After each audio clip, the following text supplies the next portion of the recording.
আমি আপনাদের চার ধরনের দ্বন্দ্ব নিয়ে কথা বলতে চাই।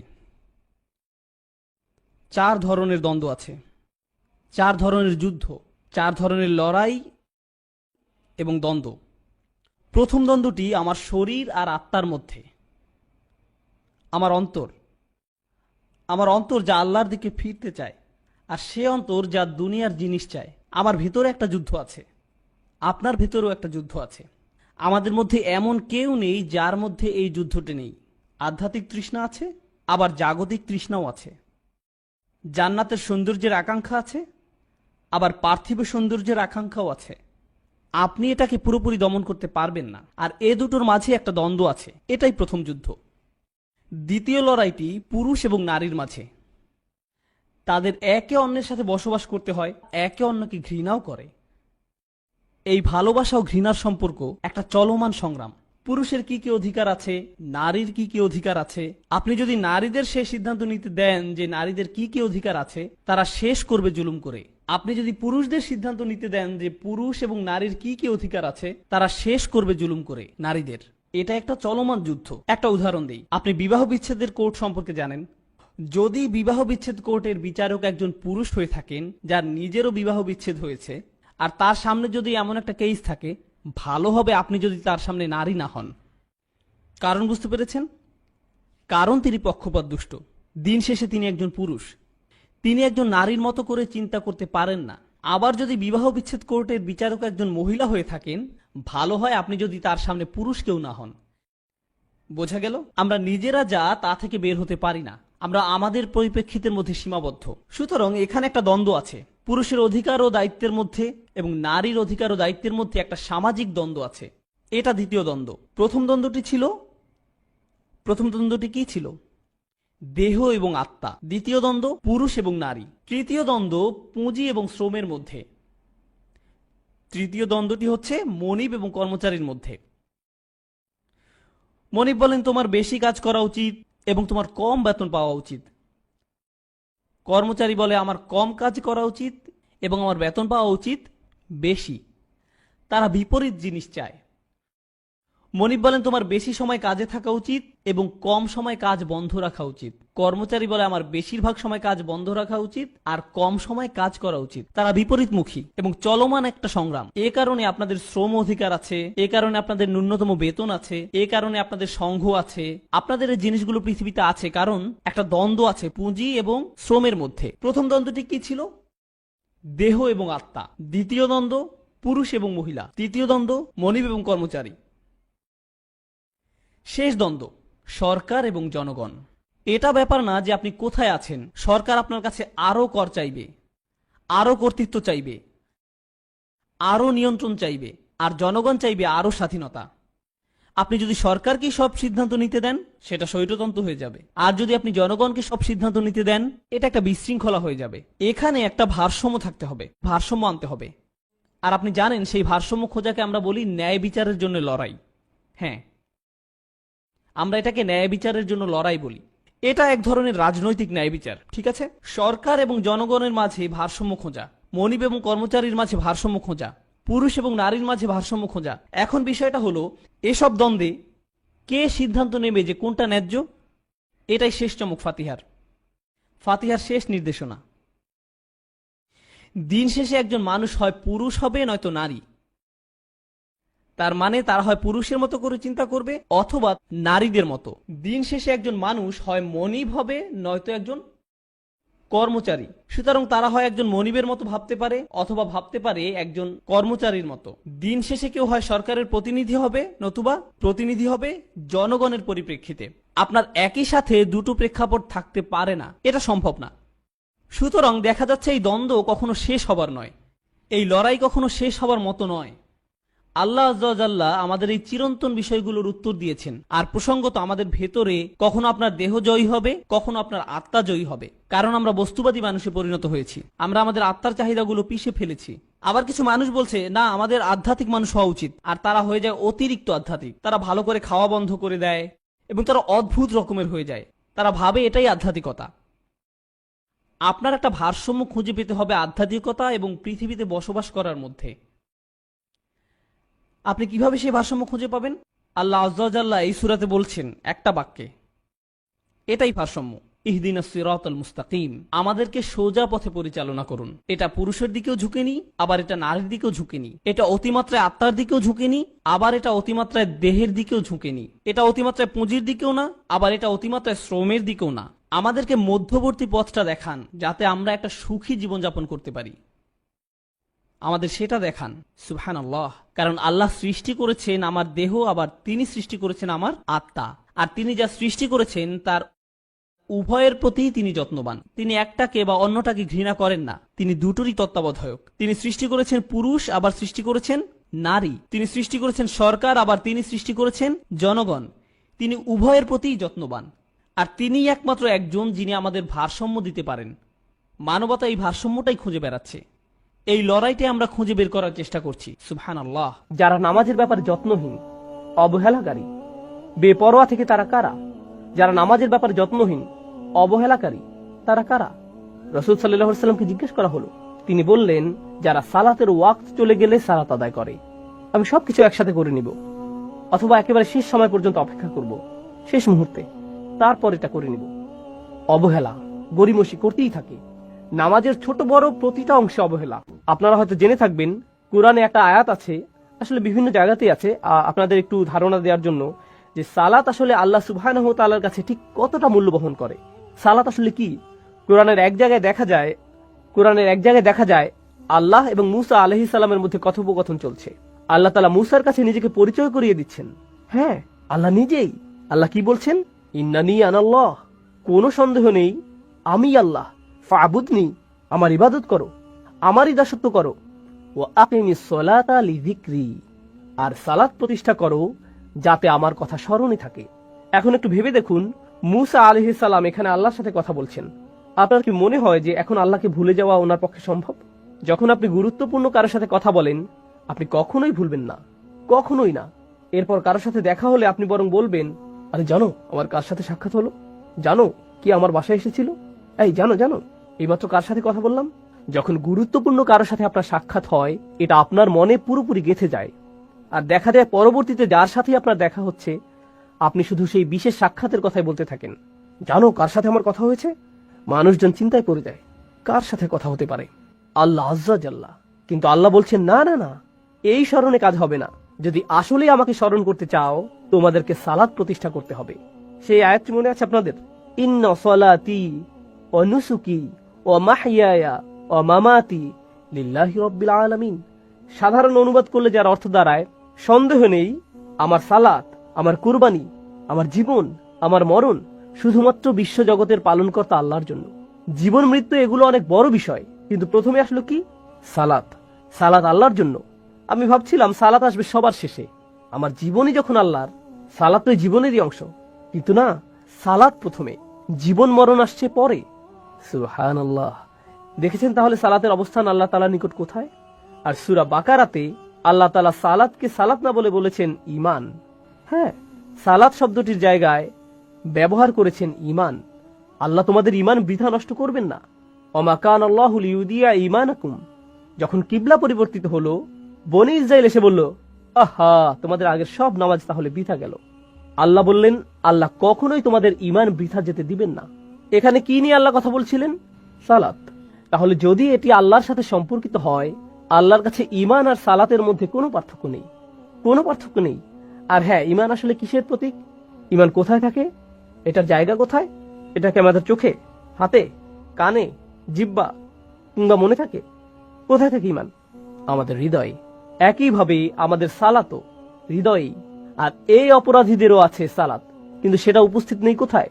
তাদের হৃদয়ে। এজন্যই বলা হচ্ছে গফলাতুন, সাহুন, অমনোযোগিতা, অবহেলা করা, পাত্তা না দেয়া, আবার কিছুই যায় আসে না এমন আচরণ। যখন কোনো কিছুর প্রতি আপনার গুরুত্ব থাকে না, কিছুর প্রতি আপনার আগ্রহ থাকে না, কোনো কিছুর প্রতি আগ্রহ হারানো, এই সমস্যার মূল কোথায়? হৃদয়ে। এটা তাদের প্রথম সমস্যা। সুবহানাল্লাহ। আল্লাহ আজ্জা ওয়া জাল্লা সালাতে এই ধরনের সাহু থেকে আমাদের নিরাপদ রাখুক। আচ্ছা, এখন এটা নিয়ে কথা বলার পর আল্লাহ আজ্জা ওয়া জাল্লা আরো বড় অপরাধের উল্লেখ করেছেন, আল্লাযীনা হুম ইরাউন। এই আয়াত নিয়ে আলোচনার আগে একটু বলতে চাই, ইমাম আশ-শাওকানী রাহিমাহুল্লাহর একটি উক্তি, এটা প্রথম যখন পড়েছিলাম আমার খারাপ লাগছিল আসলে। উক্তিটি হচ্ছে, আপনি যদি কখনো নামাজ পড়েন আবার কখনো নামাজ না পড়েন তাহলে আপনি এই সাহিনদের অন্তর্ভুক্ত। আপনি নামাজের পূর্ব প্রস্তুতিমূলক কাজগুলোকে গুরুত্ব দেন না, আপনিও সাহুনের মধ্যে পড়েন। আপনি নামাজ পড়েন পাখির মতন, যেভাবে ঠুকরে ঠুকরে নুড়ি চঞ্চুতে নেয়। রাসূল সাল্লাল্লাহু আলাইহি সাল্লাম এভাবে সিজদার কথা উল্লেখ করেছেন। কিছু লোককে সিজদা করতে দেখে তারা ঠাস করে মাথা নোয়াতো, আবার দ্রুত মাথা তুলে ফেলতো, আর তারা নামাজ ওয়াক্তের একেবারে শেষ মুহূর্তের জন্য অপেক্ষা করত। এটাও সাহু। সাহুয়ার মধ্যে পড়ে। নামাজের ছোট বড় প্রতিটা অংশে অবহেলা। রুকুর জন্য এখনো পুরোপুরি মাথা নোয়ানোই হয়নি, সোজা হওয়ার সময় হয়ে গেছে। রুকু যদি একটু লম্বা সময় ধরে চলে, আপনার মনের মধ্যে কেমন একটা কষ্ট অনুভূত হয়, হঠাৎ আপনার ব্লাড প্রেশার বেড়ে যায়। তাই তাৎক্ষণিকভাবে অর্ধেক যাওয়ার আগেই আবার সোজা অবস্থানে ফিরে আসতে হয়। সিজদায় কপাল ছোঁয়ানোর পূর্বেই দ্রুত আগের সোজা পজিশনে ফিরে আসা হয়। এটাকে ইংরেজিতে মজা করে বলা হয় হিট অ্যান্ড রান। ধুম ধুম ধুম, আর নামাজ শেষ, যত তাড়াতাড়ি শেষ করা যায়। ব্যাপারটা এরকম আর কি। নামাজ অনেকটা বাধার মতো আপনার প্রতিদিনকার রুটিনে। অনেক জরুরি কাজ আপনাকে সম্পূর্ণ করতে হয়, নামাজটা শুধু মাঝখানে চলে আসে। আপনাকে এই নামাজের জন্যই সৃষ্টি করা হয়েছিল ভাই। আপনার জীবন মরণের উল্লেখের আগে আল্লাহ তাআলা সালাতের উল্লেখ করেছেন। সালাতের জন্যই আপনাকে বানানো হয়েছে। এটা আপনার জীবনের সবচেয়ে গুরুত্বপূর্ণ কাজ। নবী রাসূলদের প্রতি প্রথম আদেশ ছিল এটাই। আমরা মনে করি নবী রাসূল তো হচ্ছেন তারা যারা মানুষদের শুধু আল্লাহর পথে ডাকবেন।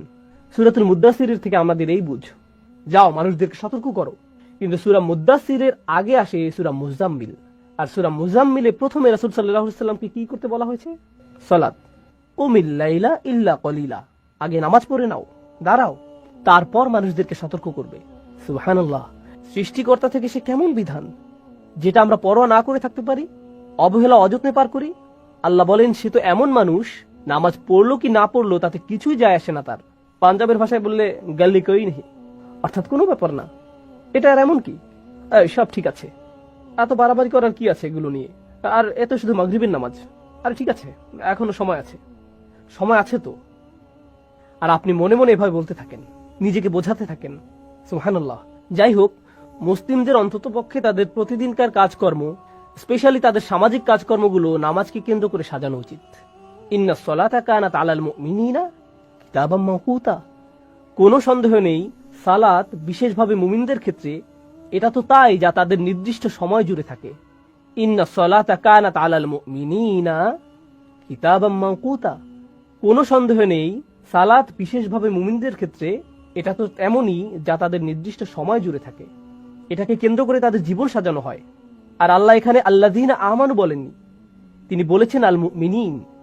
আপনি যদি আসলেই বিশ্বাসী হন, অন্য সকল কিছু আসবে পরে, সালাত আসবে আগে। আপনি যদি হন শুধু আল্লাযীনা আমানু, যারা বাহ্যিক পরিচয় ইমানদার, আর হ্যাঁ এদের ভিতরে মুনাফিকরাও অন্তর্ভুক্ত কোরআনে, তাহলে হয়তো না। কিন্তু আপনি যদি তাদের মধ্যে গণ্য হতে চান যারা আসলেই বিশ্বাস করে, সালাতকে কেন্দ্র করেই আপনার বাকি কাজগুলো নির্ধারিত হবে, দিনের বাকি অংশ নির্ধারিত হবে। একটা বর্ণনা উল্লেখ করছি, পুরো বর্ণনাটি আপনারা তাফসীরে শাওকানিতে পাবেন। কাদের থেকে বর্ণিত হয়েছে তাই বলছি না, শুধু শেষের বর্ণনাকারীর নাম জেনে রাখুন। সাদ ইবনে আবি ওয়াক্কাস রাদিয়াল্লাহু তাআলা আনহু থেকে বর্ণিত, সাআলাতুন নবী সাল্লাল্লাহু আলাইহি ওয়াসাল্লাম আন কওলিহি ইন্নাল্লাযীনা হুম আন সালাতিহিম সাহুন। আর হ্যাঁ, এটা বাইহাকী রাহিমাহুল্লাহর সুনানেও আছে। কেউ কেউ বর্ণনাটির সত্যতা নিয়ে প্রশ্ন তুলেছেন, বাকিরা সহিহ বলে মেনে নেন। আর শাওকানি যারা সহিহ বলে তাদের দিকে ঝুঁকেছেন। আল্লাযীনা হুম আন সালাতিহিম সাহুন, রাসূলুল্লাহ সাল্লাল্লাহু আলাইহি ওয়াসাল্লামকে এই আয়াতের ব্যাপারে জিজ্ঞেস করা হয়েছিল, যারা নামাজের ব্যাপারে যত্নহীন, অবহেলাকারী, বেপরোয়া থেকে তারা কারা? যারা নামাজের ব্যাপারে যত্নহীন, অবহেলাকারী, তারা কারা? রাসূল সাল্লাল্লাহু আলাইহি ওয়াসাল্লামকে জিজ্ঞেস করা হলো। তিনি বললেন, যারা সালাতের ওয়াক্ত চলে গেলে সালাত আদায় করে। আমি সবকিছু একসাথে করে নিব, অথবা একেবারে শেষ সময় পর্যন্ত অপেক্ষা করব, শেষ মুহূর্তে, তারপর এটা করে নিব। অবহেলা, গরিমসি করতেই থাকে। আল্লাযীনা হুম ইউরাউন, এই আয়াতটি ব্যাকরণগতভাবে পরিপূর্ণ হয়ে যায় যদি শুধু বলা হয় আল্লাযীনা ইউরাউন। আসলে এটি যদি বলা হয় ওয়া ইউরাউন, তাহলেও পরিপূর্ণ হয়ে যায়। ব্যাকরণের দিক থেকে এটা তারপরেও সঠিক। কিন্তু আল্লাহ বলছেন আল্লাযীনা, তারপর তিনি বলছেন হুম, তারপর তিনি বলছেন ইউরাউন। এখানে এই বারবার উল্লেখ দ্বারা তাকবীহ, অর্থাৎ এর দ্বারা বোঝা যাচ্ছে আল্লাহ কতটা রাগান্বিত তাদের প্রতি। তারা যে শুধু অবহেলা করছে এমন নয়, যদিও এটাই অপরাধ হিসেবে যথেষ্ট। এর সাথে অবশেষে যখন তারা নামাজ পড়ে ইচ্ছার বিপরীতে গিয়ে, মানে তাদের সেই নামাজের সময় যখন হয়, তারা কি করে? এই লোকেরা তখন লোক দেখানোর জন্য নামাজ আদায় করে, হুম ইউরাউন। হুম শব্দটার আরো একটা ব্যবহার আছে এখানে। এটা ব্যবহৃত হয়েছে ইখতিসাস প্রদর্শনের জন্য। অন্যভাবে বললে, যেসব মানুষরা নামাজে অবহেলা করে তাদের জন্য এর পরবর্তী ধাপ, অর্থাৎ লোক দেখানোর উদ্দেশ্যে নামাজ আদায় সহজ হয়ে যায়। এই মানুষরা তাদের নামাজ তখনই একটু উন্নতির দিকে যায়, নামাজের গতি একটু ধীর হয়, রুকু 90 ডিগ্রির আর একটু কাছে আসে, তখন যখন মানুষ তাদের আশেপাশে থাকে। হ্যাঁ, শুধুমাত্র তখনই। এরা হচ্ছে এমন মানুষ। কিন্তু তাদের রোগের শুরু কোথায়? প্রথমে যখন তাদের নামাজটা ছিল একেবারে ফাঁকা, তারা এই ব্যাপারে আগ্রহী ছিল না। এটা কোনো গুরুত্বপূর্ণ বিষয় নয় তাদের কাছে। এটা তো এমন বিষয় যা সহজে এড়িয়ে যাওয়া যায়, বড় কিছুই না। প্রথমটি ঈমান, দ্বিতীয়টি সৎ কাজ। ইবনে তাইমিয়া রাহিমাহুল্লাহ বলেন, মানুষের সামনে দুটি বাধা আছে, যে জন্য তারা ঈমান ও সৎ কাজ থেকে নিজেদের নিমিত্ত রাখতে পারে না। সেই দুটি বিষয় কি? তিনি বলেন, একটি হচ্ছে শুবহাত, অপরটি হচ্ছে শাহওয়াত। এগুলোর অর্থ কি? শুবহাত অর্থ সন্দেহ, শাহওয়াত অর্থ আকর্ষণ, কামনা। তাহলে তিনি যে দুটি বিষয়ের কথা বলছেন, যেগুলো মানুষকে সত্য স্বীকার করতে দূরে রাখে, সেগুলো হলো সন্দেহ ও আকর্ষণ। তিনি এ দিয়ে কি বুঝেছেন? দেখুন, আপনি যখন কাউকে এই দিনের দাওয়াত দেন, আপনি মূলত তাদের অনেক কিছু ছাড় দেওয়ার কথা বলছেন। সত্যি, আপনি তাদের অনেক কিছু ছেড়ে দেওয়ার কথা বলছেন, অনেক কিছু ছাড় দেওয়ার কথা বলছেন। কলেজে আমার একজন বন্ধু ছিল, বিশাল দেহি, ফুটবল খেলতে ভালোবাসতো, আর আমরা ইসলাম নিয়ে সবসময় আলোচনা করতাম। তো একদিন আমি বললাম, ভাই তুমি কেন ইসলাম কবুল করছো না? সে বলল, আমি মদটা ছাড়তে পারবো না বন্ধু, আমি সত্যি এটা পারবো না। এটা সত্যি বেশ মজার। তার বাধাটা কোথায়? সে কিন্তু দ্বিধায় নেই, সন্দেহ তার বাধা নয়, সে এটাকে সত্য বলে মেনে নিয়েছে, আকর্ষণ তার জন্য বাধা। অন্যরা হয়তো বলবে, আমি পার্টি করা বাদ দিতে পারবো না, আমি মেয়েদের সঙ্গ বাদ দিতে পারবো না, আমি নেশা করা বাদ দিতে পারবো না, আমি এটা বাদ দিতে পারবো না, সেটা বাদ দিতে পারবো না। এগুলো সবই আকর্ষণ। একদিকে আমরা পাই যারা বলে এটা সত্য, কিন্তু নিষিদ্ধ জিনিসের প্রতি টান আমার এতই বেশি যে আমি এটা বাদ দিতে পারবো না। এটা একটা সমস্যা। অন্যদিকে আরো সমস্যা আছে। এমন অনেকে আছে যারা আসলেই এর সত্যতার ব্যাপারে সন্দিহান, যারা আসলে এর সত্যতার ব্যাপারে সন্দিহান। তুমি কিভাবে জানলে যে তোমার ধর্মই একমাত্র সঠিক? আরো অনেক ধর্ম আছে, সেগুলো কি ভুল? সেই সব মানুষ কোথায় যাবে? তারা সবাই জাহান্নামে যাবে? এটাই তোমাদের বিশ্বাস? এটা আমি মানতে পারলাম না। আমি খুব বেশি চিন্তিত নই। কিভাবে এটা একমাত্র সঠিক পথ? আচ্ছা, যদি এটাই একমাত্র সঠিক পথ হয়ে থাকে, তাহলে কেন সবাই এটা মানছে না? এই ধরনের নানা প্রশ্ন তার মাথায় ঘুরতে থাকে। এভাবে তারা কিসের মধ্যে পড়ে যায়? সন্দেহে। এটাই হলো মানুষের সন্দেহের বাধা। এই দুইটির যে কোনো একটি অবশ্যই আপনাকে দিন থেকে দূরে রাখছে, এই দুইটির একটি। আর এখানে বলে রাখি, বেশিরভাগ মানুষের সমস্যা কিন্তু সন্দেহের নয়, বেশিরভাগ মানুষের সমস্যা হলো আকর্ষণ। এরপর তারা যখন আকর্ষণে পড়ে যায়, তখন শয়তান তাদের কাছে এসে নতুন ভাইরাস ছড়িয়ে দেয়, সেটা হলো সন্দেহ। তাই যখন আপনি তাদের দিনের দাওয়াত দেন, তারা বলে আমি সন্দেহে আছি, কিন্তু আসল সমস্যা তাদের সন্দেহে না। আসল সমস্যা কোথায়? আকর্ষণে। অন্যভাবে বললে, একটা হলো সাইকোলজিক্যাল সমস্যা, অপরটা হলো ইন্টেলেকচুয়াল সমস্যা। আপনি একে আত্মার সমস্যা বলতে পারেন, অন্তরের ব্যাধি। এটাই হলো আকর্ষণ। অন্যদিকে বুদ্ধিবৃত্তিক সমস্যা, মনের সমস্যা, এটা হচ্ছে সন্দেহ। বেশিরভাগ মানুষ বুদ্ধিবৃত্তিক সন্দেহের কারণ দেখায়, আসলে এটা সত্যি নয়, এটা আসলে বাইরের ঢাকনা, এটা খোলস। আসল সমস্যা হচ্ছে তাদের অন্তরে আকর্ষণ আছে, আর এই আকর্ষণ তারা ছাড়তে পারছে না। আর এটা তারা না ছাড়তে পেরে তারা সব ধরনের বুদ্ধিবৃত্তিক বাহানা দেয়। এমনকি আপনি যখন তাদের সব প্রশ্নের জবাব দেন, এতে সত্য উন্মোচিত হয়ে পড়ে, তারা না পেরে বলে, আমি পরিবর্তিত হতে চাই না, আমি এটা ছাড়তে চাই না। তারা এতটাই আটকে যায় যে তারা এখন এখান থেকে বের হতে পারে না। এখন কেন আমি এই মন্তব্যটিতে গুরুত্ব দিচ্ছি? দেখুন, সূরার শেষে আল্লাহ বলছেন, ইল্লাল্লাযীনা আমানু ওয়া আমিলুস সলিহাত। কিন্তু তিনি এখানে আরো দুটি বিষয়ের উল্লেখ করেছেন, ওয়াতাওয়াসাউ বিল হক ওয়াতাওয়াসাউ বিস সবর। ইবনে তাইমিয়া রাহিমাহুল্লাহ বলেন, ওয়াতাওয়াসাউ বিল হক, সত্য কোন জিনিসকে ধ্বংস করে? সন্দেহ। সত্যের সন্দেহের বিরুদ্ধে একটি অস্ত্র। তাহলে ওয়াতাওয়াসাউ বিল হক একটি বাধা দূর করে। তাহলে অন্য বাধাটি কি? শাহওয়াত, আকর্ষণ, কামনা। সেই আকর্ষণগুলির বিরুদ্ধে যুদ্ধ করার জন্য কেবল সত্য জানাই যথেষ্ট নয়, আর কি থাকতে হবে? সেগুলোর প্রতি ঝুঁকে না পড়ার সামর্থ্য, নিজেকে আটকানো, নিজেকে নিয়ন্ত্রণ করার ক্ষমতা। এটা কোথা থেকে আসবে? ওয়াতাওয়াসাউ বিস-সবর। দেখেছেন, এই দুইটি বাধা যেগুলো মানুষকে ঈমান ও সৎ কাজ থেকে দূরে রাখে, সেগুলো এখানে ওয়াতাওয়াসাউ বিল হক ওয়াতাওয়াসাউ বিস-সবর কত সুন্দরভাবে ফুটে উঠেছে। এই মন্তব্যটি আমাদের জন্য খুব বেশি গুরুত্বপূর্ণ মনে হয়েছে আমার কাছে। এখন আমরা আরো কিছু মন্তব্য পড়ব। আমি আমার নোট থেকে আপনাদের এটা বলবো, যাতে আমি কিছু মিস করে না ফেলে, ইনশাআল্লাহ তাআলা। প্রথম মন্তব্যটি কেবল এই আয়াতটি নিয়ে। দেখুন, এই দুইটি আয়াতে আল্লাহ সুবহানাহু ওয়া তাআলা খুবই কঠিন একটি বাস্তবতা তুলে ধরেছেন। এর মধ্যে একটি হলো, মানুষ তাদের নিজেদের সমস্যা নিয়ে নিজেদের আচ্ছন্ন করে রেখেছে। আল্লাহ বলেছেন মানুষ ক্ষতির মধ্যে আছে, তাই না? ক্ষতির কথা মাথায় আসলে আমরা ভাবি জাহান্নামের আগুন বা বিচারের দিন ইত্যাদি ইত্যাদি। কিন্তু আল্লাহ যেভাবে এই পৃথিবীতে মানুষ সৃষ্টি করেছেন, আগে তিনি এই ব্যাপারে বলেছেন। আমরা এটা পড়েছি, লাকাদ খলাকনাল ইনসানা ফি কাবাদ। আমি মানুষকে দুঃখ কষ্টের মধ্যে সৃষ্টি করেছি। এমনকি কাফিররাও প্রচুর পরিশ্রম করে। তারা সপ্তাহে 40 ঘন্টা 50 ঘন্টা কাজ করে কোন রকম জীবনযাপনের জন্য, কিছু উপার্জন করার জন্য। তাদের অবস্থাও এমনই। এটা কারোর জন্যই খুব সহজ নয়। এই পৃথিবীতে অনেক অমুসলিমও ঠিকমতো খেতে পায় না, তাদের সন্তানরা না খেয়ে থাকে, তারা নানা ধরনের শোষণের শিকার হয়। এটা এমন নয় যে সব কাফিরদের জন্যই দুনিয়াটা জান্নাত, তারা দুনিয়াবী দিক থেকেও ক্ষতির মধ্যে আছে, তারা অনেক ধরনের সমস্যা আছে। কিন্তু আসল ব্যাপার কি জানেন? মানুষ যখন পুরোপুরি নিজেদের সমস্যায় নিজেদেরকে আচ্ছন্ন করে রাখে, তারা শুধুই নিজেদের কথা ভাবে, তখন তারা বৃহৎ ছবিতে নিজেদের দেখতে পায় না। তারা দেখতে পায় না যে তাদের এই সমস্যাটি আসল সমস্যার তুলনায় কোনো সমস্যাই নয়। আপনার মনে হয় এটা কোনো সমস্যা? এর চেয়ে অনেক বড় সমস্যা সামনে পড়ে আছে। অতএব তারা মনে করে এই দুনিয়ায় ক্ষতির মধ্যে আছে, কিন্তু ভালোভাবে অনুধাবন করলে যে বিশাল সমস্যা সামনে আসছে তার তুলনায় এটা কিছুই নয়। এই ব্যাপারটি আমরা প্রথমত নোট করব। এরপরে কি হয়? যখন আপনার নিজের ঈমান নেই, যখন আপনার সেই চাবি নেই, জানি আমরা পরবর্তী আয়াতে কথা বলবো, আপনার সেটাকে আরো বড় মনে হবে। আপনার মনে হচ্ছে আপনার একটা বড় সমস্যা আছে। আমি মাঝে মাঝে এই আয়াতটি স্মরণ করি। আমরা মানুষেরা খুব দুর্বল। আমরা এভাবে ভাবি। আমি যখন মেরিল্যান্ডে থাকতাম, একবার আমাদের বাড়ির বেসমেন্টে বন্যা হয়েছিল। আমরা ভাবলাম, ও আল্লাহ, বাড়ির সামনে পুরো ভিজে গিয়েছে, এই সেই ইত্যাদি। আলহামদুলিল্লাহ টেক্সাসের বাড়িগুলো বেসমেন্ট নেই, এটা সুন্দর। এরপরে আমার এক ভাইকে কল দিলাম আমাদের সাহায্য করার জন্য। আমাদের খুবই খারাপ লাগছিল। আমার বাচ্চারা উপরতলায় ছিল, বাসার ইলেকট্রনিক্সের জিনিসপত্র আছে। তো সেই ভাই আসলেন। ভাইটি চমৎকার, আলহামদুলিল্লাহ। তিনি সম্ভবত সোমালিয়ান ছিলেন, খুবই কাজের মানুষ। তিনি একটা ইসলামিক স্কুল ও একটি মসজিদে দেখাশোনা করতেন। তিনি বললেন, ভাই আপনাকে দেখে খুব চিন্তিত মনে হচ্ছে। আমি বললাম, হ্যাঁ ভাই, আমি একটু চিন্তিত বোধ করছি। তিনি বললেন, পানি নিয়ে ভাববেন না, আপনি চাইলেও পানির সাথে যুদ্ধ করতে পারবেন না, এটা ফেরাউনকেও মেরে ফেলেছিল। আর আমি তার সাথে আড্ডা দিতে শুরু করেছিলাম। তিনি আমাকে তার জীবনের গল্প শোনালেন। সুবহানাল্লাহ, সুবহানাল্লাহ। তার বয়স ছিল তখন মাত্র 5 বছর, যখন তার গ্রামে শত্রু আক্রমণ করেছিল। আর তিনি একটা খড়ের গাদার পেছনে একটা গাধার আড়ালে লুকিয়েছিলেন। তিনি সেই বাচ্চা বয়সে বাড়ি থেকে বেরিয়েছেন। তার পুরো পরিবারকে হত্যা করা হয়েছে।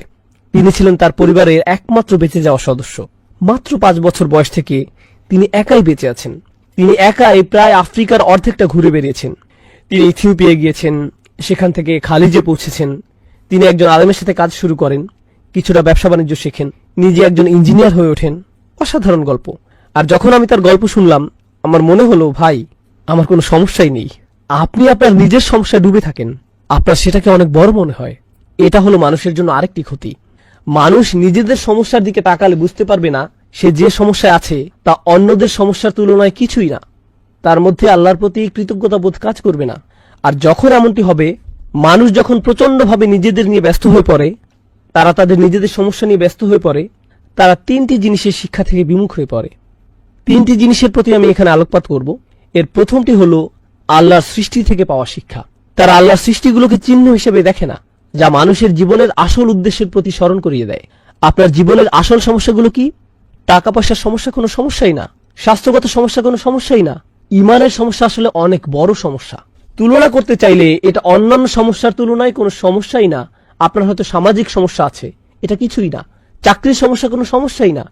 আমি শয়তানি করে বেড়াচ্ছি, নিজেকে বাঁচানোর জন্য আমাকে অবশ্যই ভালো কাজ করতে হবে। তুলনা করলে এটা অন্য সমস্যাগুলোর তুলনায় অনেক বড় সমস্যা। আর আল্লাহর আয়াত দেখে, আল্লাহর সৃষ্টি দেখে স্বাভাবিকভাবেই আপনার স্রষ্টার কথা মনে হতে হবে। আপনার মধ্যে কৃতজ্ঞতা বোধ জন্মাবে, আর আপনার জীবনের উদ্দেশ্যে স্মরণে আসবে। তারা এইসব সৃষ্টিকে একটা নিদর্শন হিসেবে দেখতে ব্যর্থ হয়। অন্যভাবে বললে তারা ইতিহাসের শিক্ষা নিতে জানে না। এটাই এই সূরায় বলা হয়েছে। যখন আল্লাহ বলেন ওয়াল আসর, আসর শব্দটি মনে করুন, এমন সময় যা ফুরিয়ে যায়। আপনি যদি শুধু ইতিহাসের দিকে তাকান, দেখতে পাবেন কত শত মানুষ ব্যর্থ হয়ে চলে গিয়েছে। তাদেরও সফল হওয়ার জন্য সময় ছিল, আর তারা তাদের সময়ের সদ্ব্যবহার করেনি। তারা ব্যর্থ হয়েছে, মারা গিয়েছে, আর তাদের সুযোগ শেষ হয়ে গিয়েছে। এরপর নতুন প্রজন্ম এসেছে নতুন সুযোগ নিয়ে, তারাও একইভাবে তাদের সময় হারিয়েছে, তারাও মারা গিয়েছে। আর এখন আমার সময় এসেছে, আমার সুযোগ আছে, আমি কোনোভাবেই এমন ভুল করব না যা আগের মানুষেরা করেছিল। তাই আল্লাহ বলছেন, আগের জাতি তাদেরকে দেয়া সুযোগ হারিয়েছে। আল্লাহ এখানে বিগত সব ঐতিহাসিক ঘটনাবলী কেবল একটি শব্দ ওয়াল আসর এটা দিয়ে তুলে ধরেছেন। সেটি হলো যারা চূড়ান্ত ক্ষতির মধ্যে পড়েছে তারা সবাই নিজেদের সময়ে সদ্ব্যবহার করতে ব্যর্থ হয়েছে। তারা দেরি করে ফেলেছে। মিন ক্বাবলি আন ইয়াতিয়া আযাবিন আলীম, কোন আযাব আসার আগেই সময়ের সদ্ব্যবহার করে নাও। আর সবশেষে ওহীর নিদর্শনের ব্যাপারে বলবো, যখন আপনি নিজের সমস্যার ব্যাপারে বেশি চিন্তিত, আপনি কোরআনের দিকে তাকাতে ভুলে যান, আপনি ওহীর প্রতি আগ্রহ হারিয়ে ফেলেন, আপনি রাসূলুল্লাহ সাল্লাল্লাহু আলাইহি ওয়াসাল্লামের নির্দেশের কথা ভুলে যান। আমি কিভাবে আমার জীবন পরিচালনা করব, আমি সামনে কোন দিকে যাব, কারণ তখন আপনি শুধুমাত্র আপনার নিজের ক্যারিয়ার নিয়ে ভাবেন। আপনি নিশ্চয়ই রাসূল সাল্লাল্লাহু আলাইহি ওয়াসাল্লাম থেকে কোনো ক্যারিয়ার টিপস বা প্রোগ্রামিং এর কোনো কথা শুনবেন না, আপনি কোরআন থেকে সেটা পাবেন না। কিন্তু আপনি যদি জানতে চান আমি কোথায় আমার সম্পদ খরচ করব, আমি কিভাবে আমার বাচ্চাদের বড় করব, প্রতিবেশীদের সাথে আমার কেমন আচরণ করা উচিত, বাবা মায়ের প্রতি আমার কি কর্তব্য রয়েছে, আপনি যদি এভাবে ভাবা শুরু করেন আমি কি কি ভালো কাজ করতে পারি, তাহলেই আপনি কোরআনের দিকে ফিরবেন, তাহলেই আপনি নবী করিম সাল্লাল্লাহু আলাইহি ওয়াসাল্লামের দিকে ফিরবেন। সুতরাং এরকম নিজেদেরকে নিয়ে ব্যস্ত থাকা ব্যাপারটাই মানুষের জন্য একটা ক্ষতি। এরপর শাহ ওয়ালিউল্লাহ দেহলভী রাহিমাহুল্লাহর একটা অসাধারণ উক্তি আপনাদের সাথে শেয়ার করব। এটা সূরা আসরের ব্যাপারে। এই আয়াতে আসর শব্দটির সাথে মানুষের ক্ষতির সম্পর্ক নিয়ে শাহ ওয়ালিউল্লাহ দেহলভী রাহিমাহুল্লাহ কোরআনের কিছু আয়াতের জন্য একটা বিশেষ শব্দ ব্যবহার করেছেন। তিনি এটাকে বলেন আত-তাযকির বিআইয়ামিল্লাহ, আল্লাহর দিনগুলোর মাধ্যমে স্মরণ। আল্লাহর দিন কোনগুলো? যেদিন তিনি মানুষকে সৃষ্টি করেছেন, যেদিন তিনি নবীজি সাল্লাল্লাহু আলাইহি ওয়াসাল্লামের উপর কোরআন নাজিল করেছেন, বদরের দিনটি, যেদিন নূহ আলাইহিস সালামের বিরোধীদের উপর বন্যা হয়েছিল, যেদিন পানি দ্বিখণ্ডিত হয়েছিল, যেদিন ফিরআউন ধ্বংস হয়েছিল, যেদিন মূসা আলাইহিস সালাম আল্লাহর সাথে কথা বলেছিলেন, ইত্যাদি ইত্যাদি। এগুলো হলো মানব ইতিহাসের অনন্য কিছু দিন, আর আল্লাহ এই দিনগুলোকে কোরআনে উল্লেখ করেছেন, তাই না? নিশ্চয়ই ভবিষ্যতে এমন আরো অসাধারণ কিছু হতে যাচ্ছে। বিচারের দিন, যেদিন বিশ্বাসীরা তাদের স্রষ্টাকে দেখতে পাবে। এগুলো হলো সময়ের মধ্যে কিছু গুরুত্বপূর্ণ সময়। আর ওয়াল আসর বলার মাধ্যমে এবং সেই সতর্কবাণী থেকে বাঁচার উপায় হলো আমরা যদি শুধু সেই দিনগুলো স্মরণ করি, আর সেগুলোই আমাদের নিজেদের বাঁচানোর জন্য যথেষ্ট হবে, সবকিছু ঠিক রাখার জন্য যথেষ্ট হবে। এটাই ছিল শাহ ওয়ালিউল্লাহ দেহলভী রাহিমাহুল্লাহর মন্তব্য। আর সবশেষে হাবিবউদ্দিন ফারাহির একটা চমৎকার মন্তব্য পড়তে চাই। তিনি বলেন, এই সূরার অন্যতম একটা শিক্ষা হলো, মানুষ যখন কোথাও ঘুরতে যায়, আপনি হয়তো কোনো ঐতিহাসিক জায়গায় গেলেন, মানুষ চীনের মহাপ্রাচীর দেখতে যায়, অথবা রোমের কোনো প্রাচীন নিদর্শন দেখতে যায়, কিংবা আলজেরিয়ায় রোমান সাম্রাজ্যের সেই অসাধারণ দুর্গ ও জাহাজ দেখতে যায়। মানুষ এগুলো দেখতে যায়, সেখানে গিয়ে তারা হাসি মুখে এগুলোর সাথে ছবি তুলে। কিন্তু এইসব নিদর্শন আসলে কিসের চিহ্ন? এগুলো ধ্বংস হওয়া জাতির চিহ্ন। কোন কবর হলো একজন মানুষের মৃত্যুর চিহ্ন, কিন্তু সেই স্মৃতিচিহ্নগুলো একটি জাতির মৃত্যুর চিহ্ন। চিন্তা করে দেখুন, এগুলো হলো একটি পুরো জাতির কবর। সুতরাং আপনি যখন এগুলো দেখতে যান, আপনার স্মরণ করা উচিত কিভাবে এই লোকগুলো তাদের সময়কে কাজে লাগায়নি, আর তাদের সময় চলে গিয়েছে। তারা নিজেদের যত বড় শক্তিশালী ভাবুক না কেন, সময় হলো এমন শত্রু যাকে আপনি হারাতে পারবেন না। আপনি পৃথিবীর সমস্ত অস্ত্র দিয়েও এটা হারাতে পারবেন না, একে কোনোভাবেই আপনি হারাতে পারবেন না, তাই না? আর বিশ্বের এই সকল পরাশক্তি যারা ভাবে কি আমাকে ঠেকাতে পারবে, এমনকি আল্লাহ বিচারের দিনে তাদের বলবেন, তোমরাই কি তারা নও যারা গর্ব করত? মা লাকুম মিন জাওআন আলাম তাকুনু আকসামতুম মিনকুম, তোমরাই তো তারা যারা আগে প্রায়ই বলতে যে তোমাদের কোনো ধ্বংস আসবে না, আমরাই হব নাম্বার ওয়ান, কেউ আমাদের হারাতে পারবে না। আসলে সময় তোমাদের হারিয়ে দিয়েছে। তিনি বলেন, প্রাচীন নিদর্শন দেখতে গেলেও সূরা আসরের কথা স্মরণ হওয়া উচিত। অতএব কেউ যদি কোনো ঐতিহাসিক জায়গায় ভ্রমণে যায়, তাহলে সে যেন বলে ওয়াল আসর ইন্নাল ইনসানা লাফি খুসর। বুঝতে পারছেন? সুবহানাল্লাহ। এটা ছিল এই ব্যাপারে সর্বশেষ মন্তব্য। এখন আমরা ক্ষতি নিয়ে কিছু ব্যাপারে জানবো। আসলে বেশিরভাগই ইতিমধ্যে আলোচনা করা হয়েছে, কিন্তু এই পৃথিবীতে মানুষের দুর্ভোগ নিয়ে আমি একটু আলোচনা করতে চাই। আমরা ক্ষুধার্তদের কষ্ট, শোষিতদের দুর্ভোগ, দিন মজুররা কতটা কষ্ট করে তা নিয়ে আলোচনা করছি। আমরা মানুষেরা অন্য প্রাণীদের তুলনায় বেশি কষ্ট করি। চিন্তা করে দেখুন, শারীরিক কষ্টের বাইরেও আমাদের মানসিক কষ্ট আছে। কোন সিংহ তার নাতি নাতনি নিয়ে ভাবে না, তার সেই বোধ নেই, সে এটা নিয়ে ভাবে না। পাখিরা তাদের অন্যান্য আত্মীয় স্বজন নিয়ে ভাবে না, তারা তাদের বাচ্চাদের নিয়ে কিছুদিন ভাবে, এরপর তারা তাদের মতো চলে। শুনে মনে হচ্ছে যে এটা আধুনিক সোসাইটির মতোই, তাই না? সাধারণভাবে যখন আপনার বাচ্চা কষ্ট পায়, আপনিও কষ্ট পান, তাই না? হয়তো আপনার বাচ্চার চেয়েও বেশি। এমনকি মানসিক কষ্ট মাঝে মাঝে শারীরিক কষ্টের চেয়েও বেশি হয়। আপনি হয়তো ভাবছেন, আর এগুলো হলো গরিব দুঃখীদের কষ্ট, ধনীদের ব্যাপারটি কেমন? তারা কি সুখী জীবন কাটায়?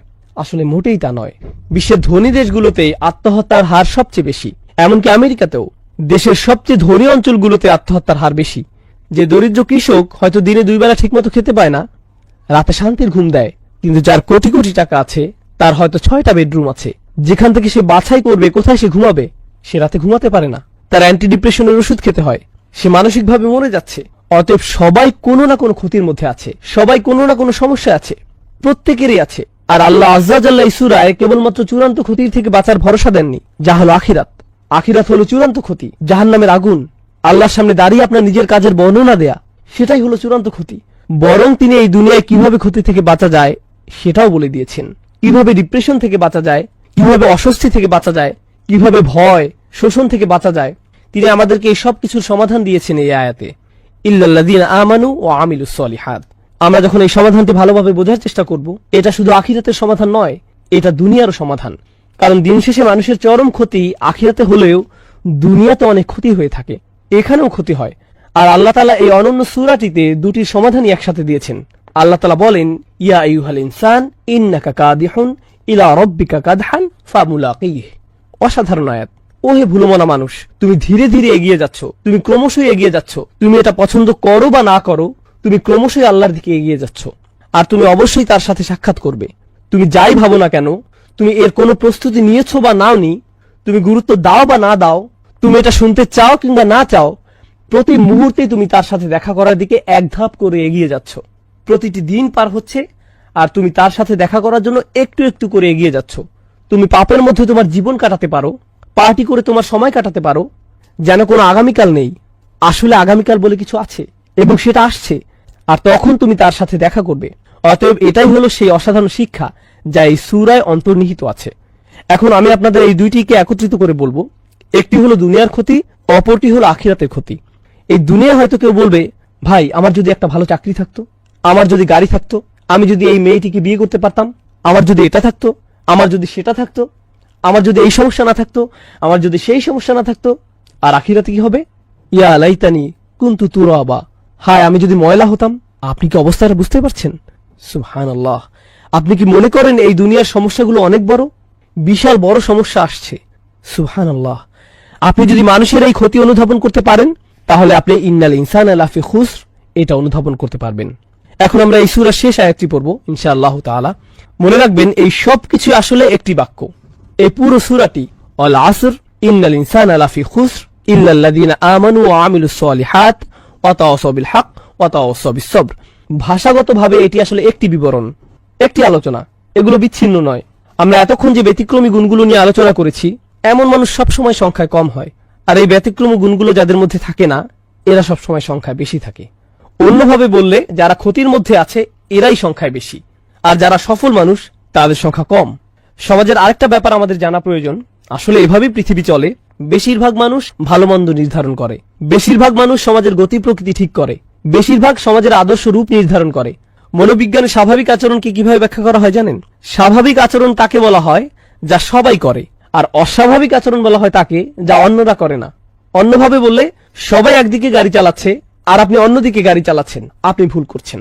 অস্বাভাবিক আচরণ। ধর্মীয়ভাবে বিষয়টি মোটেও এমন নয়। আপনি এমন একটি সমাজে থাকেন যেখানে সবাই কিছু কাজ একভাবে করে। আপনি হয়তো চাকরিতে গেলেন, সেখানে সবাই কিছু কাজ করে, কিন্তু আপনি মুসলিম হলে আপনি সেই কাজগুলো করতে পারবেন না। তাহলে এবার ভাবুন তারা আপনাকে কিভাবে নেবে?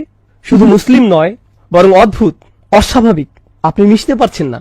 এই লোকটি একটু কেমন যেন, রুমের কোনায় গিয়ে লোকটি কি করছে? সে সব খাবার খাচ্ছে না কেন? কি মজাদার খাবার এগুলো। সে চলে গেল, সে কেন পার্টিতে আসলো না? সে কেন সেই মেয়েটিকে এড়িয়ে গেল? সে কেন এরকম করে? তারা এটা বুঝতে পারে না, তারা মনে করে এটা অদ্ভুত। আর বলে রাখি, যখন আপনাকে প্রতিনিয়ত অদ্ভুত হিসেবে দেখা হয়, আপনার উপরে এর প্রভাব পড়ে। আমি তো অদ্ভুত হয়ে থাকতে চাই না, আমি চাই না আমাকে এভাবে দেখা হোক। তখন কি হয় ভাবতে পারেন? যদিও বেশিরভাগ মানুষই ক্ষতির মধ্যে আছে, আপনিই ছিলেন সফলতার মধ্যে, তারা আপনাকে বুঝিয়ে ফেলে যে আপনি আসলে ক্ষতির মধ্যে জীবনযাপন করছেন। আপনার আসলে বাকিদের মতো হওয়া উচিত। তারা আপনাকে মানসিকভাবে বুঝিয়ে দেয়, ভাই এভাবে থাকাটা কঠিন হয়ে যাচ্ছে, তুমি এভাবে থাকতে পারবে না। এখানে সবাই যার যার জীবন উপভোগ করছে, আমি কেন এই অদ্ভুত জীবনযাপন করছি? তাহলে সমস্যাটা শুধু ঈমান আনাতেই সীমাবদ্ধ নয়, বেশিরভাগ মানুষই ক্ষতির মধ্যে আছে, এটাও আমাদের জানা প্রয়োজন।